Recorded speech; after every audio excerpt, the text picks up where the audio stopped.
सवंगडी. याच शाळेच्या प्रांगणात आपली पहिली भेट झाली. तेव्हा काही नीट समजतही नव्हतं. शाळेत यायचं, खेळ खेळायचे, डबा खायचा, काही थोडंफार शिकायचं, वाचायचं आणि घरी जायचं, फक्त एवढंच माहित होतं. पण या कित्येक वर्षात हा निर्माण झालेला स्नेह, हा निर्माण झालेला जिव्हाळा, प्रेम आणि नाती सगळं काही मनात साठवायचं आणि जिच्या अंगा खांद्यावर खेळत पागडत आज लहानची मोठी झालो, त्याच शाळेपासून आज दूर जायचं या विचाराने मनात कंठ दाटून येतो. पहा ना मित्रांनो, किती कठीण प्रसंग आहे हा. शाळा हे तुमचं दुसरं घरच तर आहे.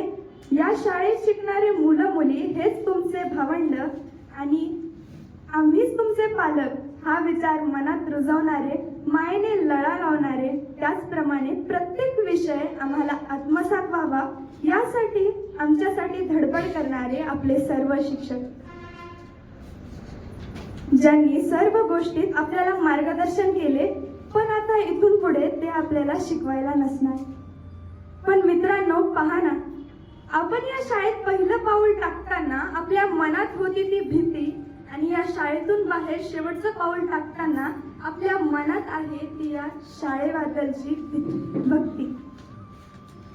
या शाळेतून बाहेर जाताना जणू ज्ञान भंडाऱ्यातील काही रत्नजडित हिऱ्यांचा हारच जणू घेऊन चाललो. हीच जागा जिथे आम्ही संतांशी भेटलो, हीच ती जागा जिथे आम्ही शास्त्रज्ञांशी भेटलो. मित्रांनो, ही शाळा म्हणजेच आपल्या घाडगे सरांनी लावलेलं एक छोटंसं रोपटं, जे की आज मोठं झालेलं आहे. डबेच काय तर सुख दुःख पण वाटून घेतले होते. ते भांडण तंटे, ते रुसवे फुगवे, ती कट्टीबट्टी, या सर्व गोष्टींचं आमचं जीवन जणू चविष्टच केलं होतं. आठवतात त्या गाण्यांच्या तालमी, आठवतात ते स्नेहसंमेलने, त्या वक्तृत्व स्पर्धा, क्रीडा स्पर्धा, त्यात जिंकणं हारणं आणि त्यातून निर्माण होणारं ते व्यक्तिमत्व, तेही याच ठिकाणी पाहिले. पण एखाद्या माशाला जसे सरोवरातून सागरात गेल्यावर वाटतं, तशीच आज आपली अवस्था झाली. पण त्याच सागरात जगण्याची ताकद या शाळेने आपल्याला दिली आहे.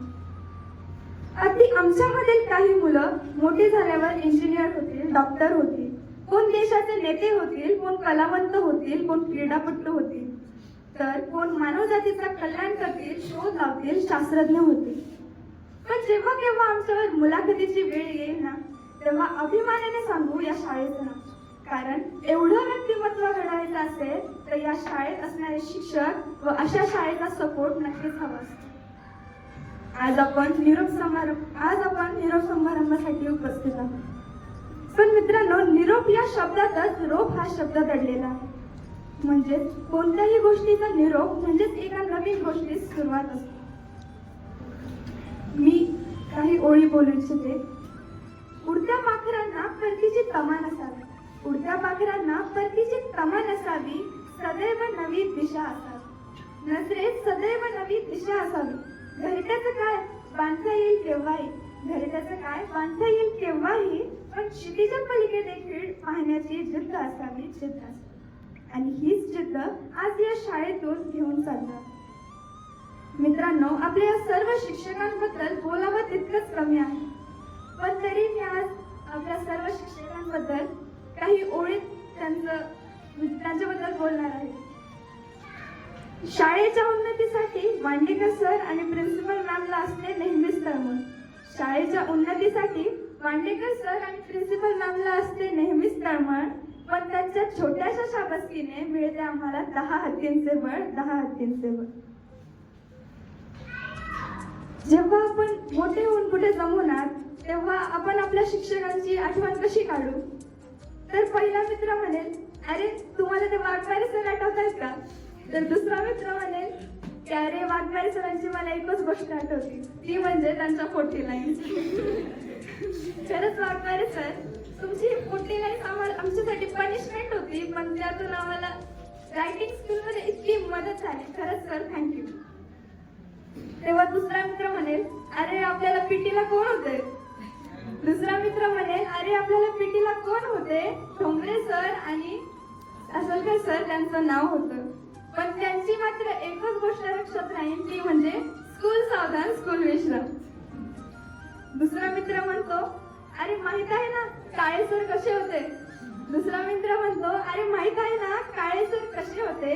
शिक्षक ते आपल्याला 9वीला होते. शिक्षक ते आपल्याला 9वीला होते. थोडेसे हटके होते, पण घडवले त्यांनी सगळ्यांचे मटके होते, मटके होते. तेव्हा तिसरा मित्र म्हणेल, अरे मोनिका मॅडमला विसरणं कसं शक्य होईल. तिसरा मित्र म्हणेल, मोनिका मॅडमला विसरणं कसं शक्य होईल. त्यांच्या एका उत्तरानं पृथ्वी नष्ट होईल. मॅथ्सच्या तासाला कडक होता मॅडम तुम्ही. मॅथ्सच्या तासाला कडक होता मॅडम तुम्ही. पण खरंच आमच्या सगळ्यांच्या हृदयात बसल्या होत्या मॅडम तुम्ही, बसल्या होत्या मॅडम तुम्ही. तेव्हा चौथा मित्र म्हणेल, अरे सातपुते मॅडम कुठे गेल्या. चौथा मित्र म्हणेल, सातपुते मॅडम कुठे गेला. मराठीला इतक्या लवकर विसरल्या. मराठीला इतक्या लवकर विसरल्या. सर्वांच्या आठवणीच्या त्या शिक्षिका होत्या. मनात घर करून त्या बसल्या होत्या, घर करून त्या बसल्या.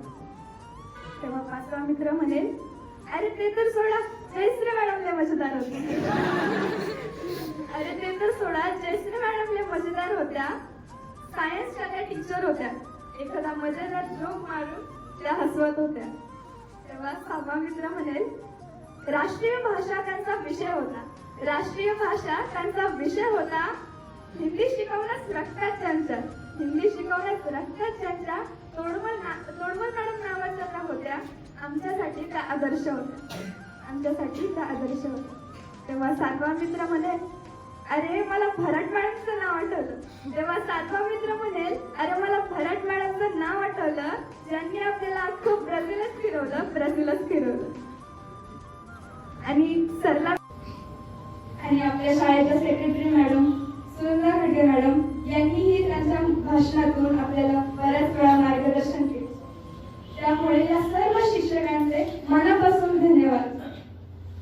आता मी माझ्या मित्रमैत्रिणींबद्दल काही ओळी बोलू इच्छिते. तर आमच्या वर्गातील छोट्या छोट्या गोष्टीत रडणारी अक्षता, छोट्या छोट्या गोष्टीत रडणारी अक्षता आणि छोट्या छोट्या गोष्टीत रुसणारी खुशी.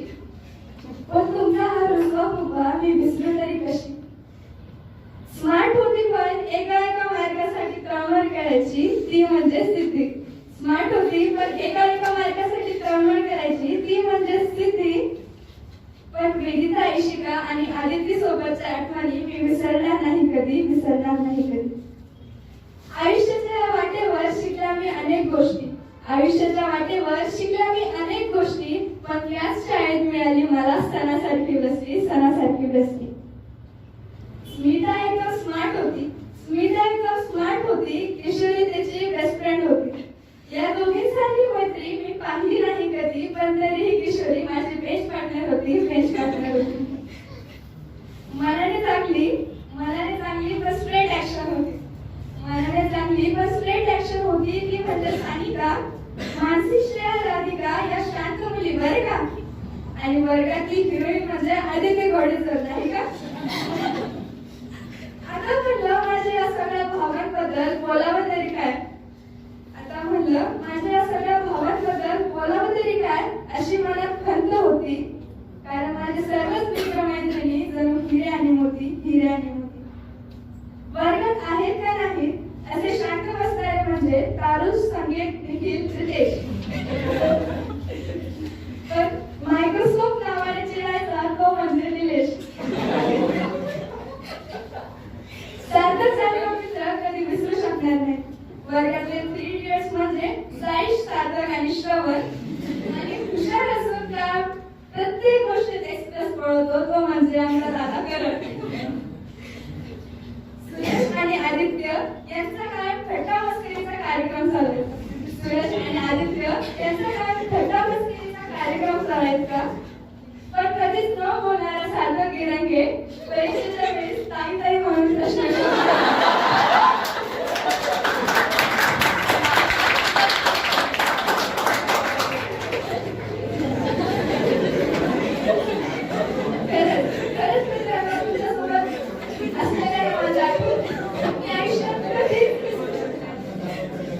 आज आपला शेवटचा दिवस आहे.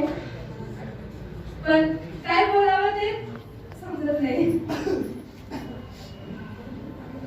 माझ्या सगळ्या ज्युनियर्सला पण खूप खूप धन्यवाद की त्यांनी आमच्यासाठी एवढं छान ऑर्गनाईज केला. माझ्या सर्व शिक्षकांबद्दलही धन्यवाद, जे मला शिकवायला लागले